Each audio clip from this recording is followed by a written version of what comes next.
Ang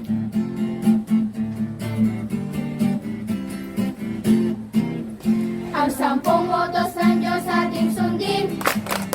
Una sa lahat ang Diyos ay mahalin. Ang banal niyang ngalan ay ating igalang. Tuwing at magsimba at magdasal. Mga magulang ay ating igalang. Alagaan ang lahat ng may buhay.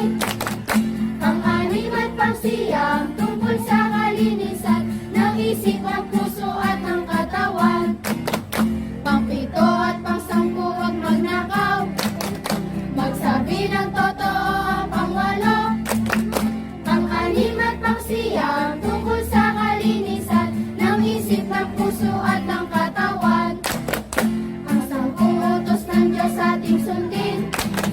Nang lumigaya itong buhay natin.